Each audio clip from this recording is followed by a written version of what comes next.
கோடிகளில் புழங்கும் விஜய் படங்களின் வியாபாரம். விஜய் படங்களின் வியாபாரம் கோடிகளில் நடந்து வருகிறது. அப்படி என்றால் அடுத்த சூப்பர் ஸ்டார் ஆகிவிடுவாரோ? கோலிவுட் நடிகர்களில் சூப்பர் ஸ்டார் ரஜினிகாந்துக்கு அடுத்தபடியாக குட்டீஸ்களின் மனம் கவர்ந்த நாயகன் என்றால் அது விஜய்தான். நண்டு சுண்டுகளும் கல்லூரி மாணவ மாணவிகளுக்கும் விஜயை தங்கள் சொந்த அண்ணனாகவே நினைக்கின்றனர்.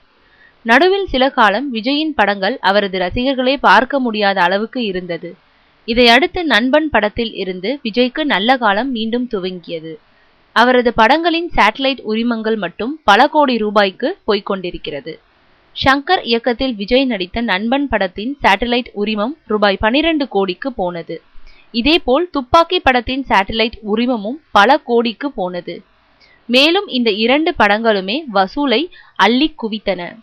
தலைவா படத்திற்கு பிரச்சனை வந்தது படத்தின் எதிர்பார்ப்பு கண்டமேனிக்கு எகிரிவிட்டது.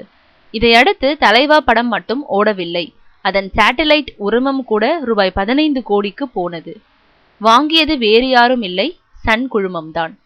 நேசன் இயக்கத்தில் விஜய் காஜல் அகர்வால் நடித்து வரும் ஜில்லா படத்தின் சேட்டலைட் உரிமம் ரூபாய் 18 கோடிக்கு போயுள்ளது. இது தவிர விஜயின் சம்பளமும் ரூபாய் 15 கோடியாக ஏறியுள்ளது.